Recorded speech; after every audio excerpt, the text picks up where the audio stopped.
So yeah, so my point is, what does this topic communicate to you, or when you got to know that we would be taking this session on aspire before you expire? What was it that that you were looking for, and what made you decide that yes, you would attend this session? So I would request you to like turn on your videos if you are presentable, in presentable clothes and in presentable surrounding. So you can turn off your video so that we can have, I can also see you what, not only it is one way, but both the ways. Okay, yes. So anyone can unmute and can speak that what was it that inspired you to come for this session? Or what is the expectation? What do you expect from this program?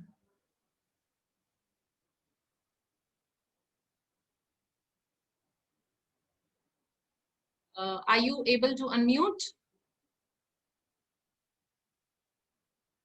You are not able to unmute. Okay, 1 second. I am a little new to this Zoom functioning, so just give me a moment. Okay, can you raise your hand and I'll ask you to unmute. So anyone who wants to participate, you have the option of raising hand there. So raise it and I'll unmute you here. Okay, so Menka.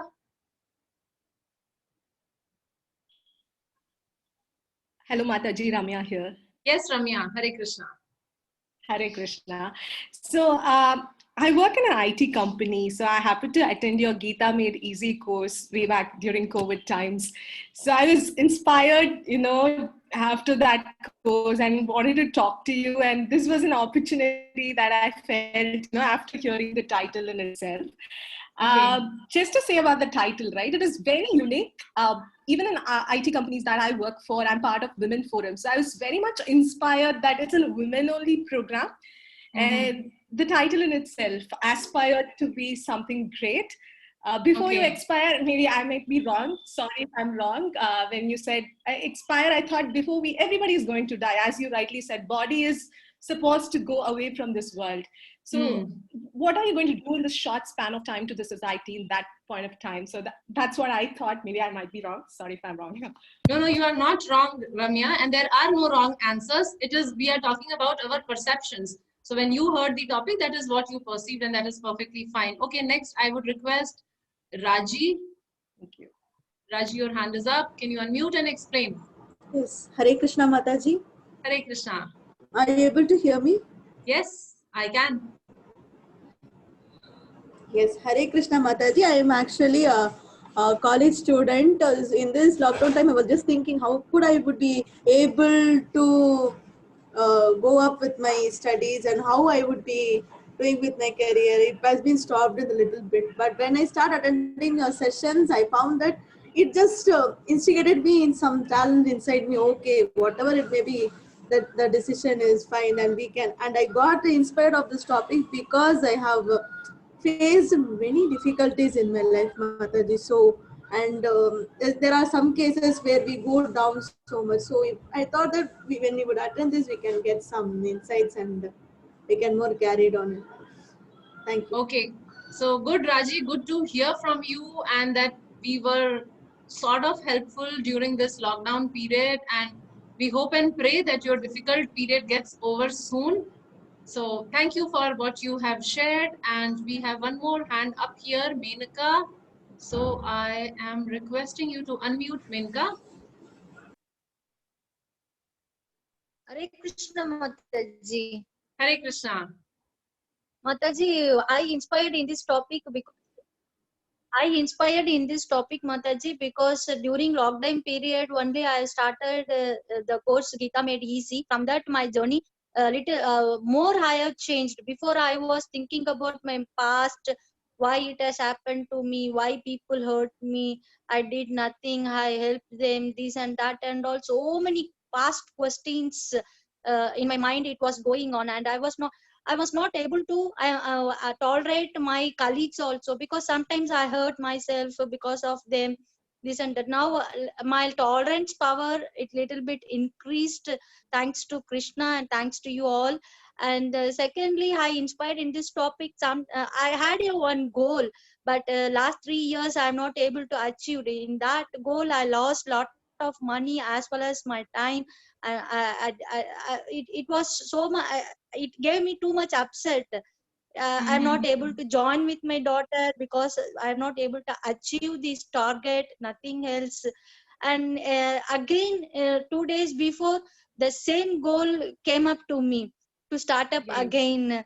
So I Okay. pray to Krishna, Krishna, again you gave me this opportunity. I don't know whether I am going to achieve my goal or not, but whatever it comes, I will take it. But the result, I will give it to you because I don't want to hurt myself.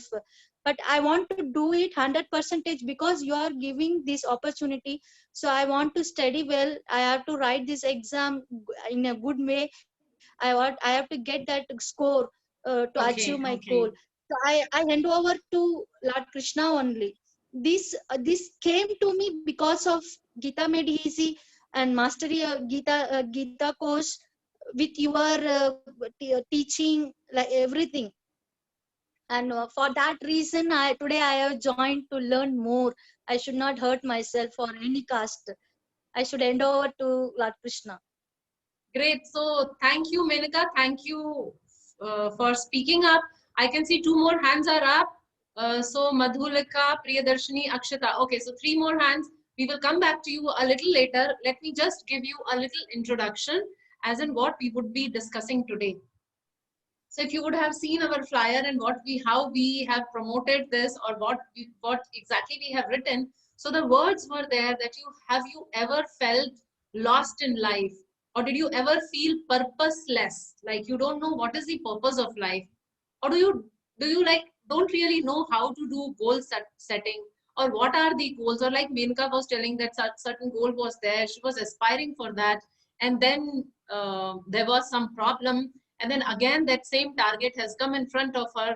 So basically we are here to discuss the things which we want from our life, and what happens, what is the outcome, how do we process that, what we gather from life. So before we proceed any more, I am sharing a small little list here. So I request you, so I'm telling you, request you, there are many choices which are given, which are your aspirations or your goal in life, but I request you to choose any 3.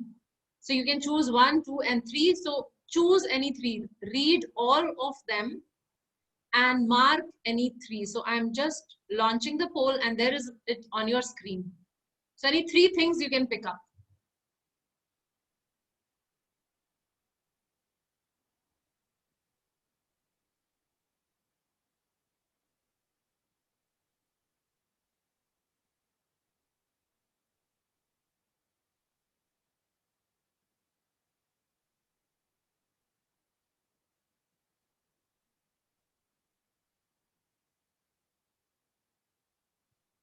So 30 seconds up. I'll give you another 30 seconds so that those of you who have not responded, any 3 things. Fill your basket with what you aspire for in your life.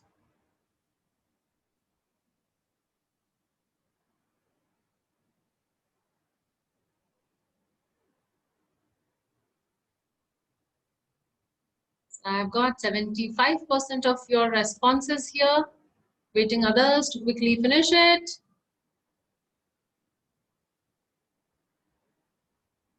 Okay, so here we end. And let me share what all you have voted for. So now this is the screen where I'm sharing. So 71% of you, the highest vote actually goes to good health. Probably because the responses are a little skewed because we are taking the poll during the pandemic time. And that could be one reason why so many of you have chosen about the well-being and the good health. So that tops the list. And then let me see, the next is career. So next is respect and acceptance for who I am. Yeah, we want to be accepted for who I am. So okay, 49% of you have voted there. 45% have chosen your career. 41% about knowledge and discrimination. 38% financial security. So these are the elements which we generally choose and which we base our lives upon. And like, these are the things which we keep wanting. I want this and I want this and I want this. So this is just a reflection of all what we have been looking for. Now, coming to today's session. So like we all have mentioned that there are so many things which you want from life. Now I'll tell you some small little reminders. I'm not going to tell the detailed story, but I'm just reminding you of few great personalities from the scriptures. So that is how we would begin the session. Just a brief introduction, like 10 minutes I would spend on these scriptures and how your desire could be fulfilled. And you are not the only one, for example, who is desiring for these things. So these aspirations were there for many, many other so-called wonderful devotees whose names are mentioned in wonderful scriptures like Srimad Bhagavatam and other books. So who are those devotees and what did they want? So to begin with, like we all have this aspiration to become very powerful. We want to control. We have this controlling tendency or becoming very, very powerful, right? We do want ki, and we feel very sad also that women, like the whole concept of women liberation and upliftment came because we felt that we are being suppressed. So we want to be the controller. So similarly, we have a wonderful example of Dhruva Maharaj. So Dhruv Maharaj was a 5-year-old boy, and one fine day he felt very humiliated because his stepmother sort of humiliated him and told him that because you are not my son, you cannot enjoy your father's lap, you cannot enjoy your father's kingdom. His father was a king. So he was told that you cannot enjoy all these things. And what Dhruv Maharaj did, he started performing lot of austerities. And for what? Because he said, I want a kingdom which is greater than the kingdom of Lord Brahma. So that much power he wanted. So if we want power, it is okay. So I'm just telling some examples. Now, maximum percentage of you have chosen good health. Now there is another wonderful, why do we want good health? Because we don't want to die. Because all of us have this fear of death. And we we are aware that we cannot be immortal, but yet simultaneously we don't want to die also. So we have another example of Gajendra. So Gajendra was the king of elephant, and there was this battle going on between this Gajendra, the elephant, and a crocodile. And Gajendra was losing his power because this battle continued for many, many days and he was becoming weaker and weaker. And then in that situation of misery, he started praying to the Supreme Lord because he was so fearful of death. So basically he wanted healthy life, good health. So he wanted good health. So yeah, Priya is mentioning that only if we have good health, we can achieve other things. Yes, we have to keep this body healthy. So now this was the example of Gajendra to mark that there is a personality whom we sort of worship or who is there in Srimad Bhagavatam, whose prayers we recite as Gajendra Moksha, and he also wanted good health. Then many of you have chosen about financial security in life. Like we all want money. In fact, it is mentioned in Bhagavatam that money is sweeter than honey. So we all there sitting there, we all want money. In fact, one of my friends, we were having a discussion that money is not really needed or money is required and blah, blah, blah. So there was discussion. So he was telling that if I have to undergo some misery, like if there is some problem in life, of course, I'll be more comfortable in sitting in my own big villa and crying rather than crying in a hut. Right? So we all think that we want some money. So regarding money, now there is this wonderful devotee from Srimad Bhagavatam. His name was Sudama. And Sudama is Krishna's very dear friend also. And he travels all the way and goes to meet Krishna, not because of money, but because his wife wanted to get some money. So Sudama's wife had this aspiration. We are talking about aspiration. So she wanted money, and that was the reason why she requested husband to go and meet his friend and see if we can get some money. So that was regarding the money. Then regarding the safety, and especially in female body, it is very difficult cities like Delhi, I mean, it is scary to be there. And we keep reading in the, like those of you who read newspaper, we read in the newspaper, and it is such a sad event every now and then. These rape news are so common. So of course we all want to stay safe, right? We all have that on a very high rung, that we need to be protected, we need to be safe. So one personality from Srimad Bhagavatam again, or rather Mahabharata, was Draupadi. And Draupadi is Krishna's friend, and we understand, we see and we understand that to what degree Krishna offered Draupadi protection and safety. So Draupadi was alone in the assembly of Kurus where there were hundreds of men, and she was calling out to each and every one that please come and protect me, please come and protect me. But nobody turned up, nobody could protect her for various reasons, but nobody could protect her. And ultimately she called on Krishna, and Krishna offered her all the safety. So if we have that desire for safety, Krishna gives that also. Then many of you have marked, I think 41% of you have marked that you want knowledge and decision-making ability. And this is exactly what Arjuna wanted, right? Arjun was confused. Like those of you who have attended the GME sessions, you have seen that how in the first chapter itself, Arjun says, I am completely confused, O Krishna, and please tell me what I should be doing. So Arjun wanted knowledge, and more than knowledge, he wanted the ability to discriminate. So that was also provided by Krishna. Now, in the list, though I think I did not give that option, but many of us want a very romantic life, right? We see movies and we get so fascinated, and we start fantasizing, when will my Prince Charming come, and probably I'll go here and there, and this is how it should be. So we have all those goals, romantic goals. Gopis also wanted that. So Gopis of Vrindavan had the aspiration to have romantic life with Krishna, and Krishna fulfilled that. I mean, who can be a better lover than Krishna? So that aspiration also he fulfills.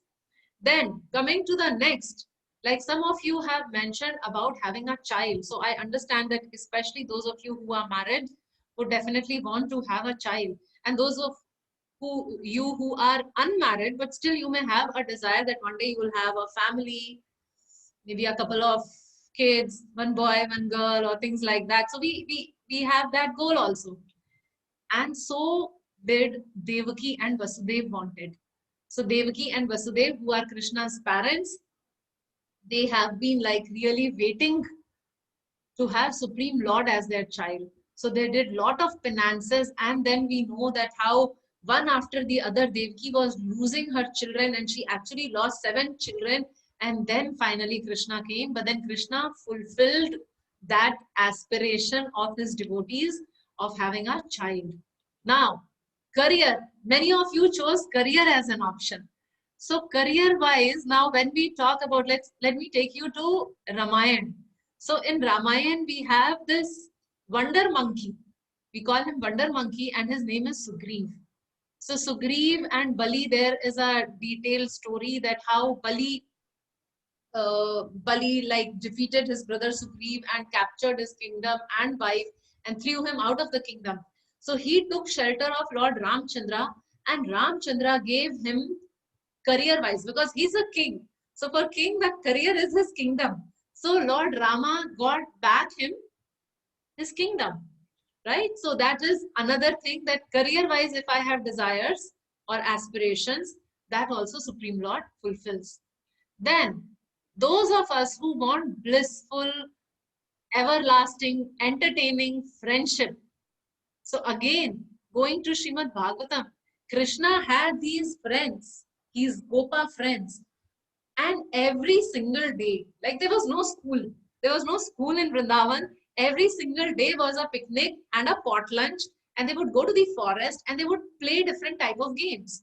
So imitating the frogs, imitating the peacock, imitating the monkeys, jumping from one branch to another, killing the demons. So all this was happening. So Krishna was such a good entertainer. Like they would have this one game where you have to run and catch Krishna. So whoever catches Krishna first becomes the winner. So games like this, so there were so many games. They would play kabaddi, they would also play like pulling each other and who falls and who defeats and kushti and so many games they would be playing. So apart from imitating different animals and teasing people, breaking the pot, so full entertainment, full package of entertainment. So that was also happening.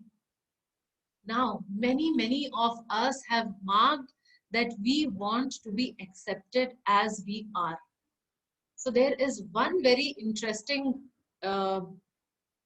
personality from Ramayana again, and he is Vibhishan. And we know that Vibhishan was brother of Ravan. And Ravan was one who had kidnapped Sita, Rama's wife. And Vibhishan comes and he takes shelter of Lord Ramchandra.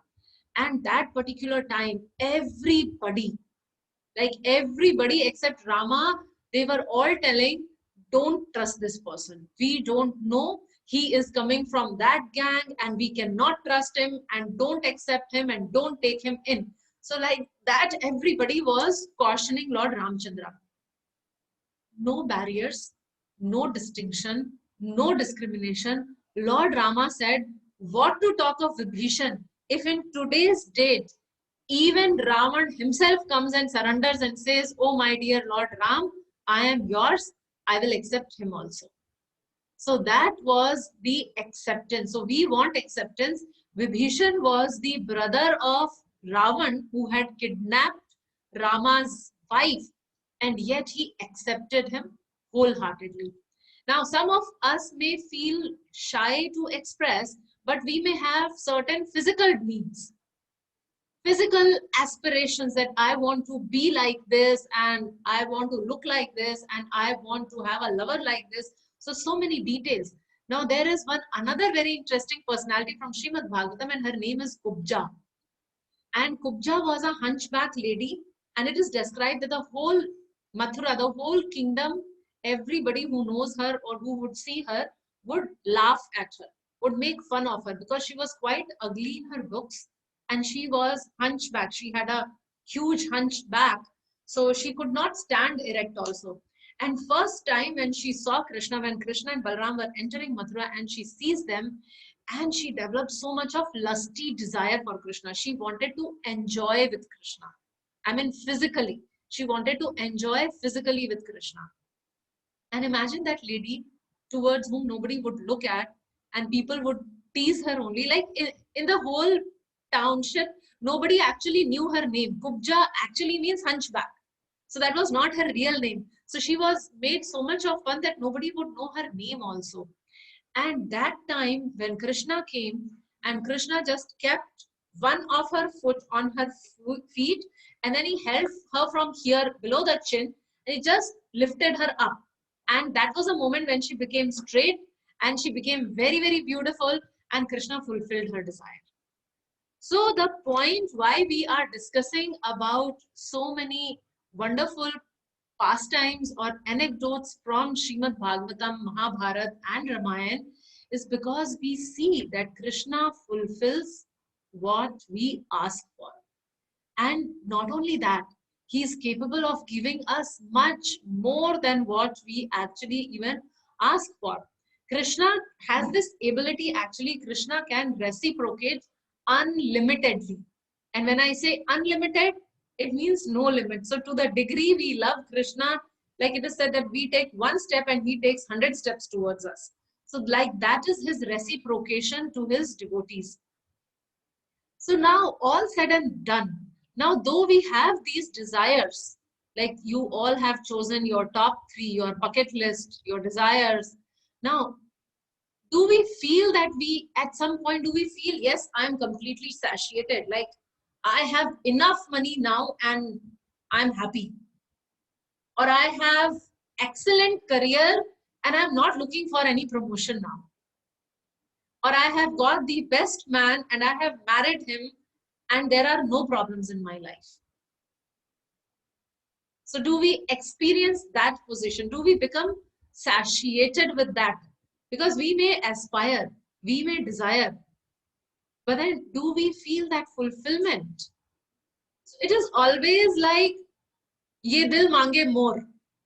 So kitna bhi ho, whatever I get, and we want a little more, a little more, a little more. So actually, my dear friends, I would like to discuss with you. So I was just giving you a brief background. So half an hour is over, and so is my introduction to the topic. So we have just covered the introduction, and now we are getting into the actual topic. And here we are going to discuss about our aspirations, our desires. So if we understand it in a detailed manner, like I'm a psychotherapist myself, so talking from that perspective, actually there are 3 stages of desires. 3 stages or 3 steps of desires. So those of you who have pen and paper, I would request them to take notes, because I want you to value your time. You are investing your 1 hour, so I want you to be valued for that, so that you have something when you log off. And those of you who don't have pen and paper, quickly go and grab a pen and paper, and I'm beginning here. So there are 3 stages of desire, and these stages are based on our intensity and our feelings, as how we are feeling. So the beginning one is aspire. So we aspire for certain things. Like I want to marry. I want to have a house. I want a child. I want a career. I want a car. I want good education. I want a phone. I want a car. So like that. So there are so many things which we aspire for. It is like a dream state. So we don't really or exactly know what we want, but we become aspired. We see somebody else having that. So I see my friend using a phone, and I immediately realize that the phone is really good and probably I should get that one. So I don't really know, but I have started aspiring. So it refers to a longing or a hankering state. So this is the first step of aspire. And at this stage, what happens is, or what this stage is indicating to me is, I need someone or something to feel better. It indicates I am incomplete. I am incomplete, and if I acquire something, then I will become complete. I am lacking in certain area, and if I have these things, then my life will be perfect. So basically this aspiring stage, my dear friends, is indicating that I'm not satisfied with me, that there is some lacking with me. So how is that experience? Can you type in the chat window that when you realize that you are incomplete? Give me one feeling word. What do you feel? If you realize that you are incomplete, how do you feel? Okay, Shravani, restless. Manya, rest. Manya says motivated. Okay, good. Akshita, inferior. Rashmi, insecure. So, okay, sad, stressed, lost, anxious, lonely, terrible, frustrated, uncomfortable, find fault, stressed, anxiety. Oh my. The list is long, and I guess except for one positive word, which is from Manya, who says that she feels motivated, I think everybody else is talking about the negative word. So, I mean, this is the feeling of incompleteness. Yeah, we may feel that that may push me a little bit, that I want to acquire, but immediately, when I realize that I am lacking in something, that is not a very pleasurable feeling, right? So this is the first stage or the dream stage of aspire.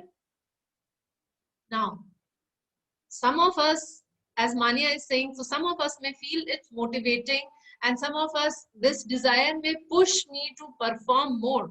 Yes, but then the whole pushing thing begins with the feeling of incompleteness. So which means I'm less than perfect, right? All of us want to be perfect, but there's a point when I realize I'm not really perfect. Okay. Now next step is what? Next stage is desire.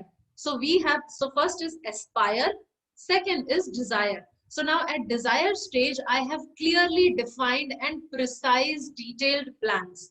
So longing becomes more intense and a little more demanding. I start pushing more pressure on myself, and this longing, this hankering It is more intense now. So what happens now is, I'll give you a few examples from our life.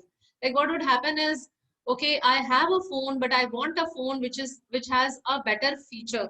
So I get a new phone. So I use that new phone for a couple of days, and then I may start saying, oh, it gets hot very soon. I talk and it becomes very hot. So this is not good. Or otherwise, I may start realizing that battery backup का problem है यार, इतना थोड़ा सा होता है, and then it asks for charging again and again. So I'm not satisfied with this phone. Or I may say that front camera is good, but selfies ठीक नहीं आते हैं, and I want to use it for taking selfies, and what's the purpose in this phone? So what is happening is I am becoming specific in my desire. That what I am desiring, I'm very specific. Another example for this. Say if you are in a relationship and the other person, your boyfriend, he comes and he doesn't talk to you so much, because generally men are not very talkative or expressive. So he doesn't talk to you so much, and you start thinking, what is this? I keep telling him, I love you, but then this other person is just not reciprocating the way I want. So you somehow communicate it to him, and then this boy, poor thing, understanding your need, he says, I love you. And then you say, oh, it is not heartfelt. Koi feeling to hai nahi. I told him, so he is repeating. It is like a machine. It is not like that movie. I saw that Shah Rukh Khan's movie or Ranbir Kapoor movie, and the way they express love, and look at my boyfriend, how is he expressing? So we are not satisfied. Or if my best friend, he or she comes and says that I am sorry, I made a mistake. So what do I start thinking? Okay, theek hai, she's saying sorry, but she could have said like this, right? So we start writing lines for the other person. What I expect from the other person, I become so specific that I start thinking within myself. Or for example, if I am already, like we were talking about relationships, so if I'm already in a relationship, if I have, let's say, my boyfriend, and I start asking him questions, so what is my desire now? I want to be the most important person in his life, right? We do get that desire. I mean, if you are honest to express, if you have boyfriend, you would know that we get that desire, that I want to be the most important person in that person's life. And whom do I end up comparing myself? If we are in that situation, whom do I start comparing myself? Yeah, whom do we compare?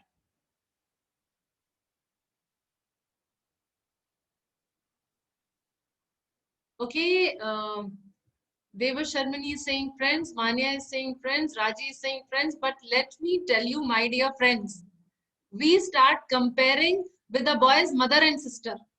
Who's more important to you, your mother or me?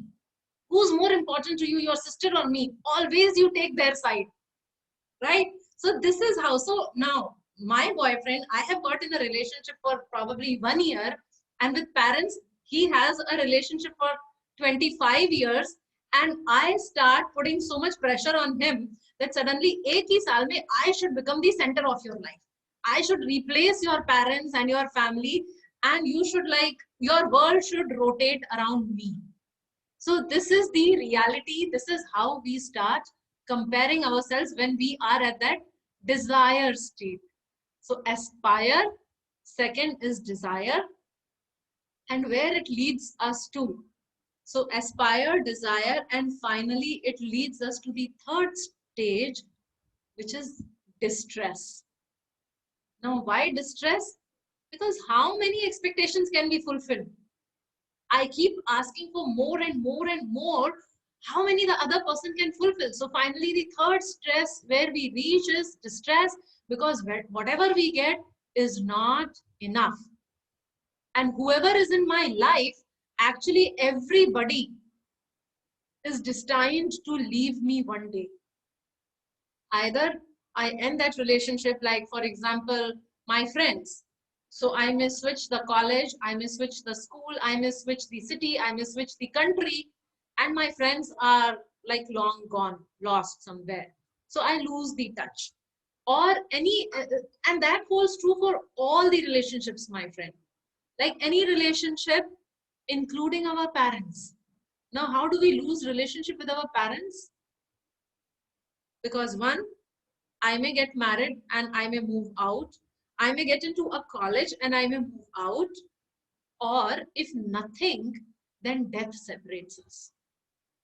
So death is inevitable. Death has to come to everybody. So what is happening is either that person disappoints us and goes, or the person deserts us and goes, or the person dies and goes. But in all the cases, that significant person from my life, he walks out. And same hold true for all the things.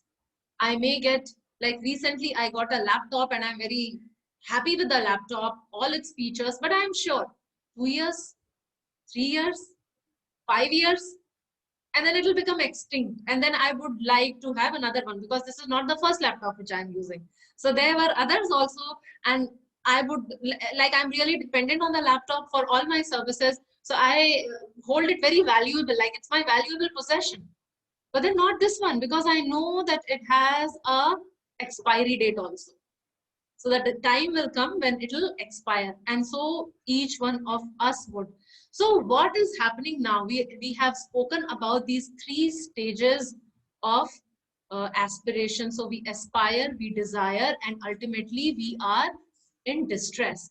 So what is happening is actually throughout our life, we have this thirst.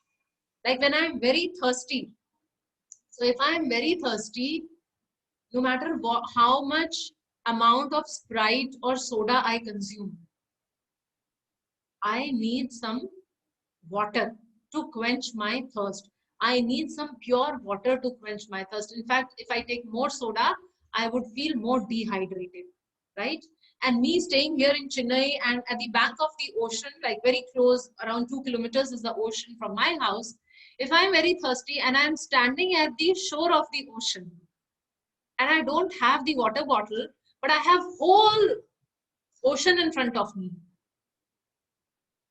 So what will happen? Can I satisfy my thirst? Can I satisfy my thirst? Whole ocean is there.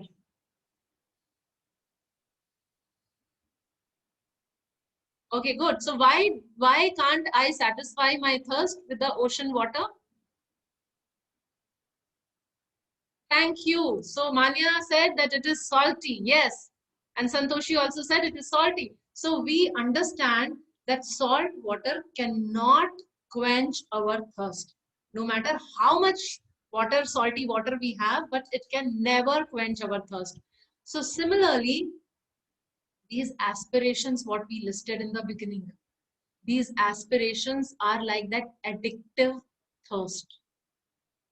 Like for certain, like people who are into alcohol, so they are addicted to alcohol, and unless they take, they don't feel satisfied. So similarly, each one of us have this addiction of these things: the power, prestige, money, relationships, security, safety, health. So all these things are like that thirst, and we are standing at the front of the ocean, but we can never ever quench our thirst. Why? Because that water is salty. So just like, for example, if I'm addicted, like I have a friend who says that she is addicted to Insta, and like she keeps checking her Instagram every 20 minutes, 30 minutes. And we were discussing also that probably you should uninstall Instagram for some days from your phone. And she was like, no, I cannot survive. So I need Insta. So how she is so addicted to Instagram. And then there are people who go for this social detox, social media detox. I have friends in that category also, ki for some time, okay, 1 month I will not touch my Facebook. So they go for that detox. But then what happens? The more they have, the more they want. Right? So if you are on social media, which I'm sure you all would be, so the more we spend time there, the more I want it. Why is it so? Because this is an addictive thirst. And this does not get quenched no matter how much salty water I keep drinking. So satisfying, trying to satisfy my aspirations through these material goals are like drinking salty water. And what is happening is actually We think that we can add some sugar and make salt water drinkable. It is possible for me to have it. So no matter how much ever we receive, like for example, each one of us have this strong need to be recognized, to be praised, to be validated, right? People should appreciate me. So now no matter how many likes I get on my Facebook picture, let's say I post something on Facebook, a video or a picture, and then I start counting. So how many likes? Oh, I crossed, this picture crossed 200 likes. Okay, 250 likes. Okay, so people are liking my picture. Good, but why they are not commenting if they like? So what is happening? We are moving to the next stage. So why they are not commenting?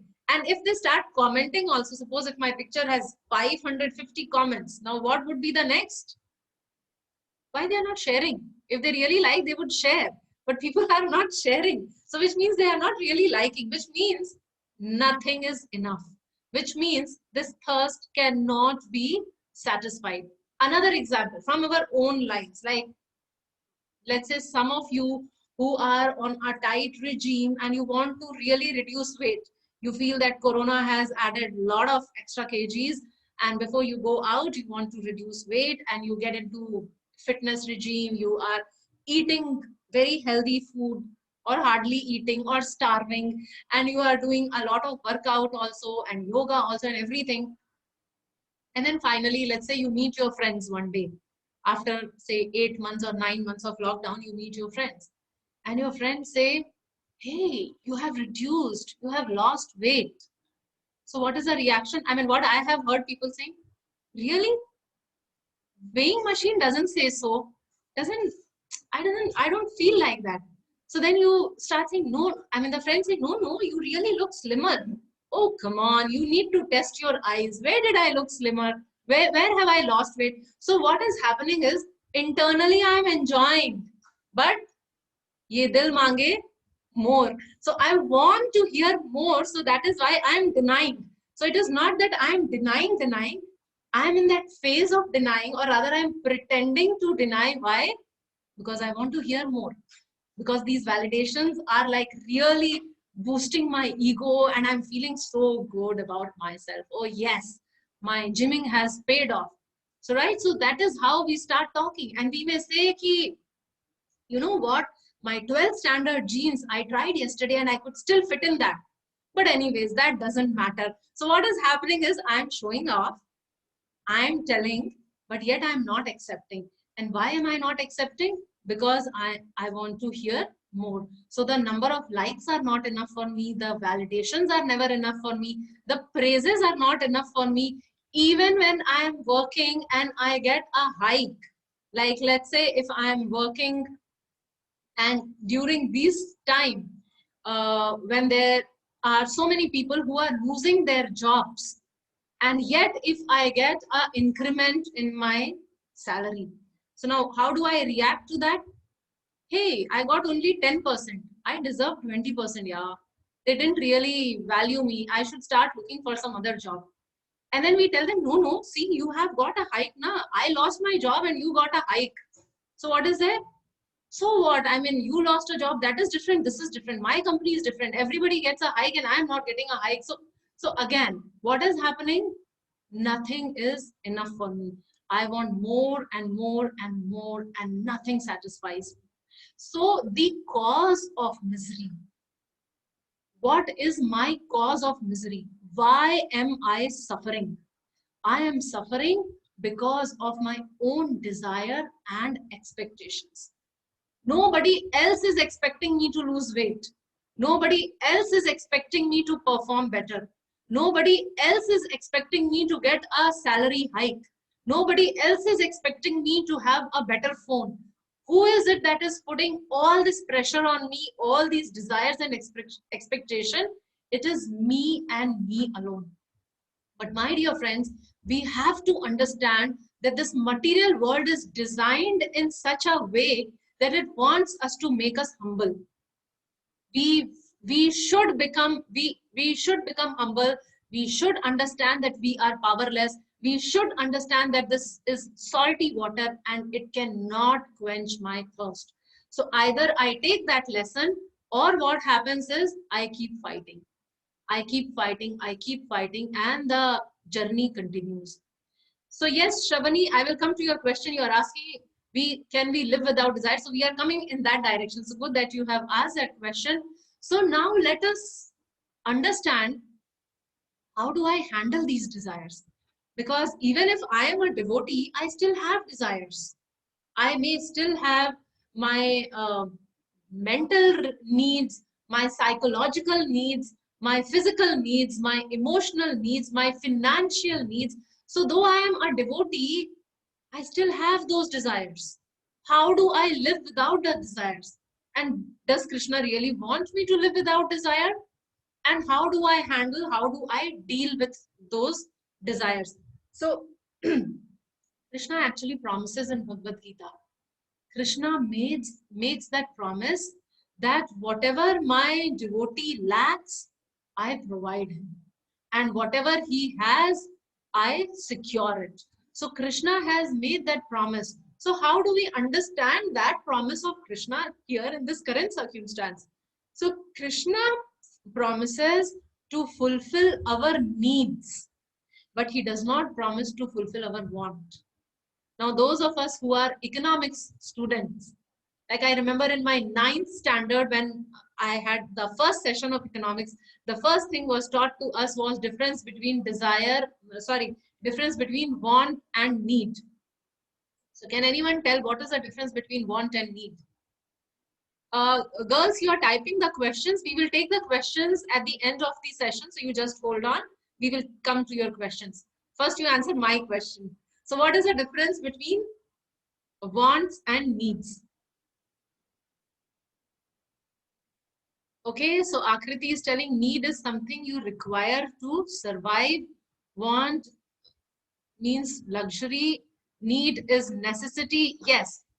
Thank you all. So need is something we all understand, that need is something which we require for a happy and smooth life. Want is something which, okay, yes, here Ketaki, sorry, Akshata has written, want is something which arises out of our excessive desire. So yeah, so I may keep wanting so many things. I want this, I want this, I want this, I want this. Like children, no, if you go out with a child sometime, so if you take them in a supermarket, they want everything. I want this. And then the parents explain something. And then the next one, okay, I want this toy. And then they explain. And then I want the shoes. And the parents explain, okay, I want the chocolate. Okay, I want something. So they don't even know what they want, that they want something, right? So that is how we keep wanting things. But Krishna says that he takes care of all our needs. And Krishna says that whatever need you have, you come to me and I will fulfill your need. How Krishna says? Krishna says in Bhagavad Gita, Chatur Vidha Bhajante Mam, Jana Sukritano Arjuna, Artho Jigyasu Arthati, Jnani Cha Bharatarshabha. Which means Krishna is describing that 4 types of people come to me. The distressed, those who desire some money, those who are inquisitive and want some knowledge, and those who are searching for absolute truth. So Krishna says that variety of people come to me and I fulfill each one of their needs. So if we have any need, if we really feel for it, then don't hesitate, submit that need to Krishna. But then how do we submit that need? That is another thing, and that is also very, very important. So first thing that we need to understand, like as I was mentioning, that is an addictive thirst which no water can quench. So what I have to submit to Krishna is that Krishna, my dear Supreme Lord, I am unable to handle. And what part I am unable to handle? I am unable to handle my mind. I understand that this thirst is unquenchable with salty water. But strange enough, my heart wants this. So Krishna, please supply the nectar of your holy names and make me feel complete. Because otherwise, I always feel incomplete. So we have to go to Krishna with this whole list of things that we want. and we tell Krishna that I am drowning and dying, and please hold me, please save me, please lift me out. I have these needs which my family, which my parents, which my husband, which my whatever relations, they are not able to fulfill. And you are my only shelter. So we tell to Krishna that I hand over my weaknesses, my thoughts, my desires to you, so that I don't look into salty water to quench my thirst. Please bring me closer to you. So this is how we pray to Krishna. And again, like as I described you that the 3 steps of desire, now I am going to describe you the 4 steps of overcoming these desires and aspiring for the right thing before we actually expire. So learn this art of desiring the right thing. So what is the first step there? The first step is aware, that I become aware that where my mind is slipping. So when I start thinking, when I get this feeling that this relationship is so important to me and only this person can save me, so which means I am giving my control to the other person, which means I am making some other person more important in my life than Krishna, which means I am accepting that I am becoming incomplete. So what I have to do is, 1, I become aware of such slipping of mind.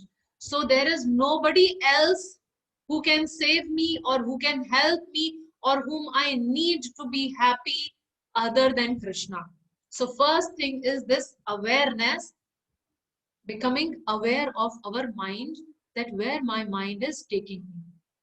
So first step is awareness. Second step is willingness. So what is that willingness about?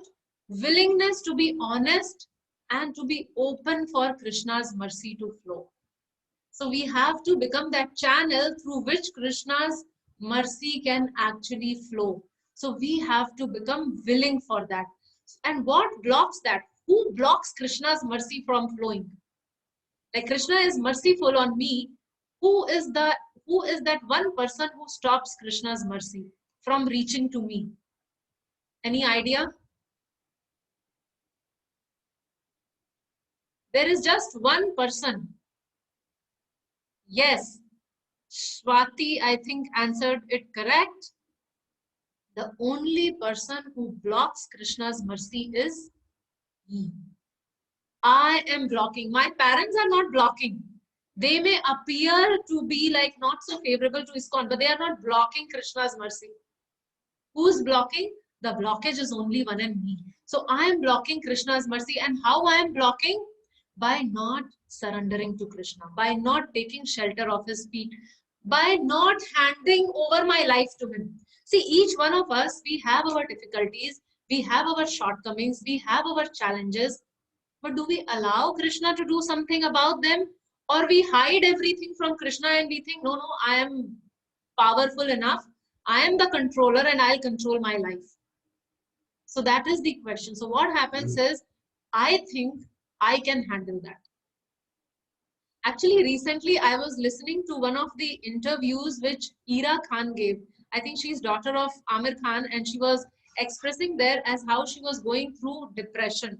So because the topic was interesting, so I was just watching a little glimpse of that interview, and she was telling, so exactly same thing she was telling, that she was battling depression, and in the beginning she thought that she could defeat, she could overpower. But then finally she understood that, I mean, she's not able to handle, and she called out for help. So when we are in this material world, we call out for help from other people who themselves are thirsty, who themselves are standing at the ocean with an empty water bottle and thinking that how this water can quench my thirst. So if I am taking it from them, then actually I'm not really helping. So what we have to do is, like how that girl was describing, that she called out for help and she approached a counselor, a therapist. We have to approach Krishna and his devotees. So we have to hand our life's control to Krishna's hands, and then the mercy would start flowing. And then third thing what we have to do is, so first is aware, second is willingness, and third is reporting. Daily reporting to Krishna. Now, what do I report? So what do? I write down. I start maintaining a journal of my life. I write down that how today I felt so jealous when my friend behaved in a certain way. How I got so angry when my mother was favoring my sibling, right? These are the things which we feel. So we have to write down these negative emotions in the journal, and we have to address it to Krishna. And we have to tell Krishna that I am handing over my anger, my jealousy, all my negative emotions, because I don't want to act on these emotions. So these emotions are coming within me, but I don't want to act on that. But my mind is so powerful, Krishna, that he is pushing me to act on it. So I understand that you are far more superior and far more powerful than my mind also. So I'm handing all these things to you, Krishna, and you please handle it for me. So I hand over all my desires, my ambitions, my confusions, my emotions, everything to Krishna. And we request him, yeah, here I saw Priya has written that also, Deen Bandhu Deenanath, Meri Dori Tere Haath. That, oh my dear Lord, these are my complete controls. I am your puppet. Now you do whatever you want me to do. So accepting that situation. So accepting. So what I said is, first step is becoming aware. So don't stay in that stage of denial, that I am denying that I have any desire. No, I have desire. But simultaneously, I understand that this desire cannot be quenched by salty water. So though I have desire, but then I develop the means of quenching that desire also. So I go to Krishna and I pray to him that I am powerless over this problem. Honestly, I am confessing my problem, and I see every opportunity to surrender to Krishna. So if something good is happening to me, then also I surrender to Krishna. And if some difficult moment is happening in my life, that time I also take shelter of Krishna's lotus feet. So in both these situations, I actually surrender to Krishna. And what is the fourth step? So 3 I have described. So the 3 steps were aware, willingness, and reporting. And the fourth step is, which is very, very important and very hope-giving point, we take our life one day a time. So today, I will be Krishna conscious. Today, I will try to follow the teachings of Bhagavad Gita. Today, I will chant good rounds of Hare Krishna Mahamantra. Today, I will attend a session. So don't plan for the whole year, right? So we have been taught in our managerial classes, short-term planning, long-term planning. But what I am telling you is one-day planning. And sometimes when the situation is very testing, like the time is very, very challenging, I am facing some such situation where I am getting very angry. Let's say I'm standing in a traffic jam and somebody is continuously honking, and I am at the driver's seat. So I feel very irritated. I feel so upset. I feel like just going and like giving it back to him. So what I have to do? I have to be Krishna conscious just that 1 hour. Just that 1 hour when I am facing some challenging situation. Or another example could be that when I realize, like those of you who are married and you realize that your mother-in-law or your sister-in-law is like really difficult. She's really testing you. She is speaking something which is not true. She is backbiting. She's bitching. And you are so pissed off of all the situation. What you do, what you decide, this 1 hour, let me be Krishna conscious. Right? So if we can do that goal setting for ourselves, one day at a time. Not big, big plans, not long schedules which upset me because I don't get result. Like similarly, when we chant, when we sit for chanting, so we decide this Hare Krishna Mahamantra I will hear attentively. Forget about the whole round. At least once when I'm saying Hare Krishna, Krishna Krishna, Hare Hare, Hare Ram, Ram Ram, Hare Hare. One round I am attentive of Krishna. Or one Hare or one Krishna when I am speaking, at least that moment I'll think of Krishna and I'll speak. So this is how what we are doing is we are taking baby steps. So we are taking baby steps towards Krishna. And as a result, what will happen is we all have Paramatma, Krishna as Paramatma sitting right in our heart. So what will happen is we would start hearing that inner voice. We would be able to examine the qualities within us. We can do the self-audit at that time. We can recognize what are my character defects. See, there is so much of emphasis on being positive and being good and everything, but we need to see ourselves, seeing within with the magnifying glasses as what are my character defects. So in this whole process, we would be introspecting a lot, because every day when I am sitting and writing down that what all negativity came to me and which are those negative emotions which I'm still struggling, though I'm going to sleep, but my mind is not at rest. It is at such a agitated stage. So when all that is happening to me, what is happening actually, I'm introspecting and I'm recognizing my character's defect, and simultaneously I am understanding that my beauty, my scholarship, my financial status, my relationships, my fame, my power, all these things, nothing can save me at the time of death. So when the time of death arises, which would come for each one of us, I mean, we are not being pessimistic, we are being realistic that the time of death would come for each one of us. So when such a time arises, what do I aspire for? Do I aspire to look more beautiful? Do I aspire to, okay, so in this birth, I had this ugly face and I want to be like Aishwarya Rai in the next birth? Is that what I aspire? Do I aspire to have a better house or a better car or a better laptop in the next birth? Or do I aspire to become dear devotee of Krishna? So this is in our hand. If we practice throughout our life, then that is what we would achieve. So with this, I would conclude my session. I'll just do a quick recap. So in the beginning, we saw that all of us have so many desires in life.